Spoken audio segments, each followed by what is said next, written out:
demand of the students is to get fresh ideas, a fresh look at what they've been taught.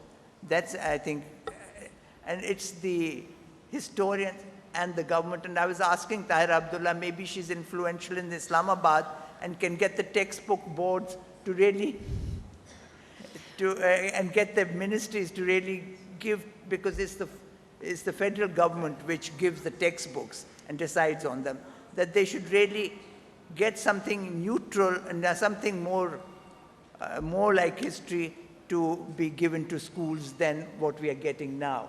So there is a huge demand, there's no doubt, among intellectuals, among students, and so on.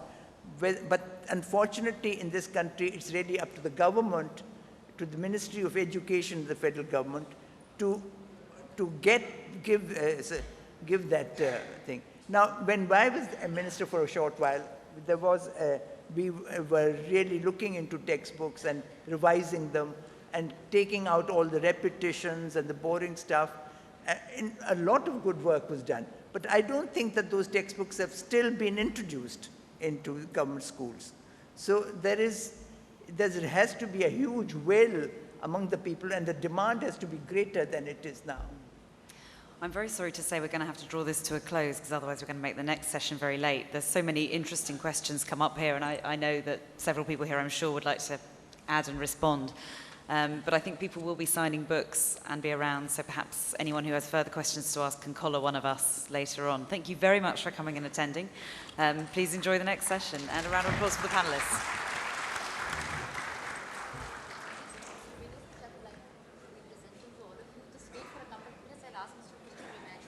Sure. Is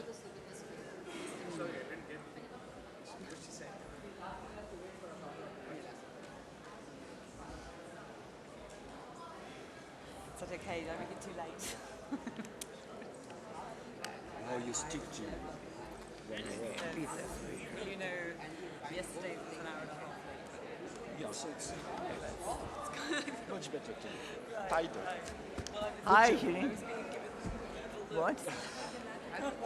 Oh, you didn't, well, I wasn't right at the beginning. I came in a little later. Oh, yes. Yes. No. Yes. Thank you so much. Thank you very much.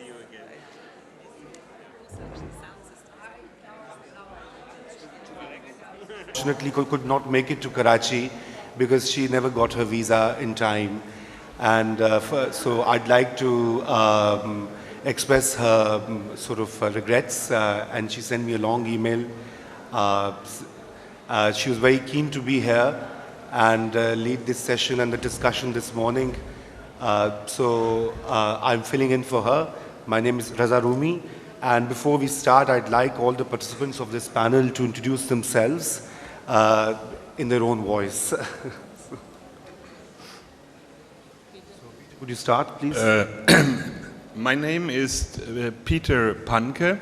I'm only a part-time scholar and part-time singer, producer, radio anchor of a world music show and festival organizer. And I came to Pakistan first in the year of 69 or 70, I don't quite remember exactly. And I had the very good luck to come here without any preconceived ideas. I just happened to stumble into Pakistan, and at that time I spent a year partly in Sevan Sharif and then in Hyderabad and Quetta. And that was a very important time for my further life. And being a German, I'm just winding up, it will be just 1 minute more, is I see that, strangely enough, this panel has a kind of a non-Pakistani majority. There are even 2 Germans here. We did not have the good luck of having our ambassador introducing us as a French scholar. has been introduced by his ambassador. But nevertheless, I think I want to thank Amina Said and the British Council, and of course the Goethe Institute, the German Cultural Institute, for bringing us here. Germany and Pakistan have a long standing cultural history, and I do hope that in the time to come Germany will be another player in the future Karachi literature festivals. Thank you.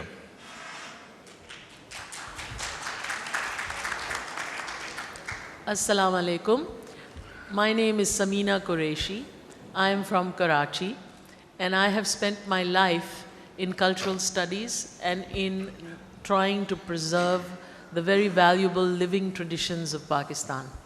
All my work is devoted to that endeavor, and currently I am a fellow at Harvard University, which gives me the great privilege of being able to run back to Karachi every moment I can and focus my attention. The work on the Sufis began several years ago with Dr. Anna-Marie Schimmel, who was my mentor and teacher at Harvard University, who looked at my work, and I considered myself an educator and an artist, and she suggested that I should be dedicated to building bridges of understanding between my home culture and the rest of the world. And it was a very serious mission, and one that I undertook with great trepidation, being only a person of a visual nature. So I have had a lot of studying to do, and I embarked on this path, and I have to tell you that it has been an immensely rewarding experience, and I'm very proud to be able to share it with all of you through the illustrated books and films that I work on. So I hope you will have a chance to see them. Thank you. Assalamu alaikum. My name is Jürgen Wassim Fremken. I'm an academic writer in the fields of anthropology, Islamic studies, and in particular Muslim art and aesthetics. And I've done field research in Pakistan from the northern areas, Nagar Hunza, down to the Sindh, down the Arabic Sea. I'm proud to say that in the Munich Museum of Anthropology, we have apparently the largest collection of Pakistani crafts, folk art, and art in Europe, and I'm working on that. In addition, since some years, I'm writing ethnographic narratives about my personal experiences in Pakistan. And similarly to Samina, I would also love to express my gratitude for the late Professor Anna-Marie Schimmel, who had been a mentor for me and for our museum, a very important advisor for our work here in Pakistan. Thank you.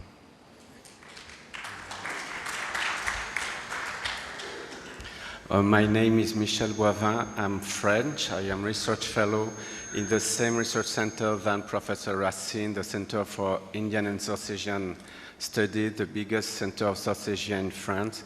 I was trained in contemporary history and Islamic studies, and I was interested by the social dynamics among the Muslim communities in South Asia and especially in Sindh.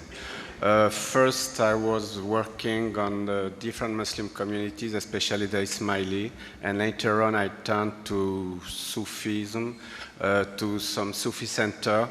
I am heading an interdisciplinary group, and we focus our research on Sewan Sharif. So every year we are coming with different people, not only French, but from Pakistan, also Germany, like Jürgen Wassim and others.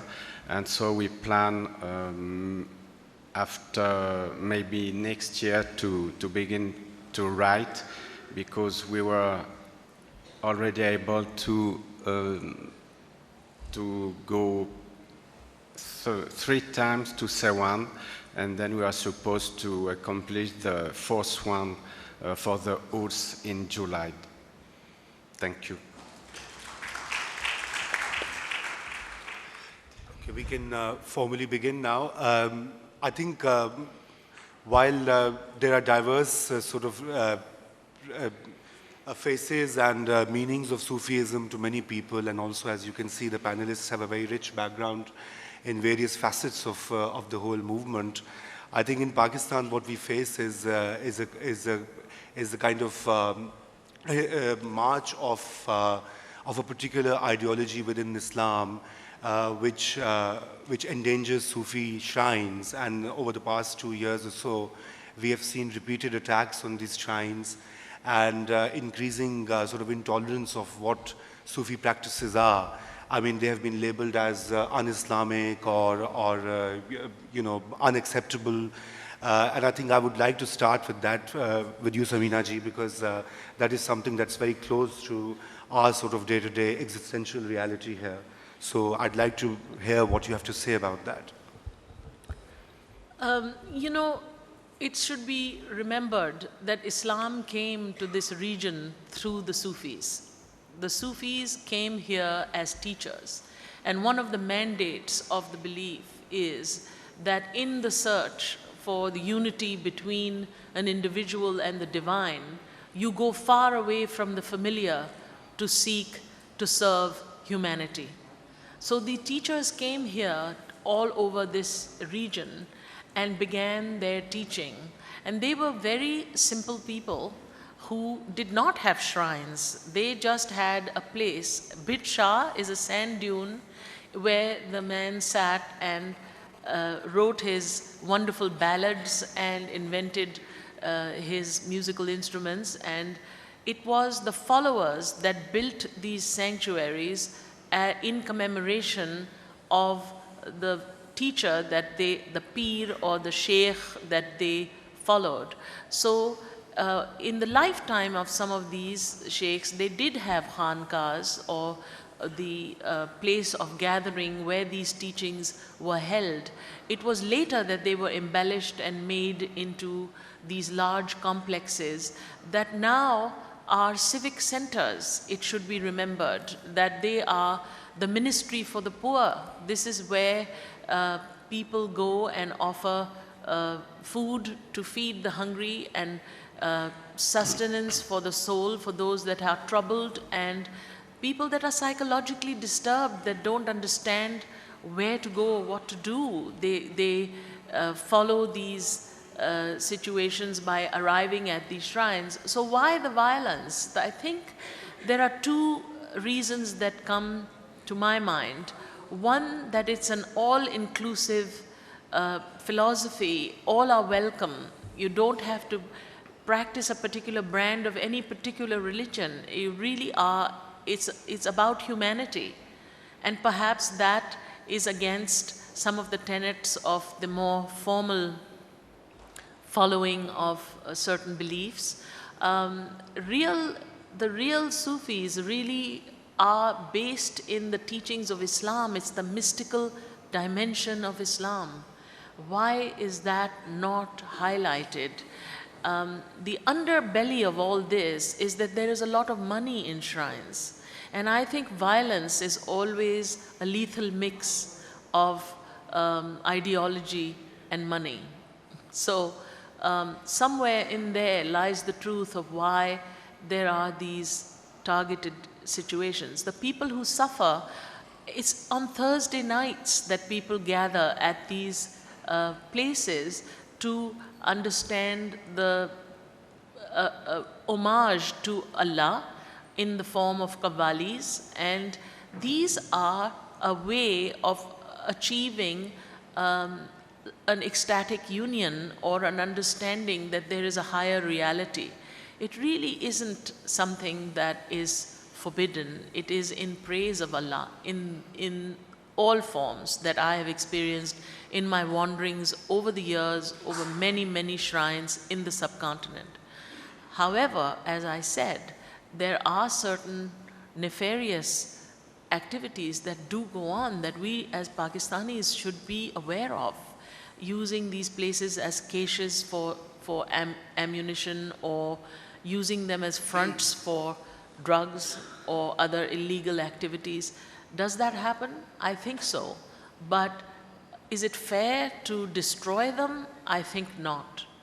And they are, again, representation of a more syncretic, a more holistic, a more tolerant, and a kind of interpretation, if you will, that includes everybody and doesn't exclude anybody. So that should be remembered when one is trying to understand. You know, it's such a vast subject and it is so ancient, you know. One has to start with the fact that this is a very small opportunity. And I will ask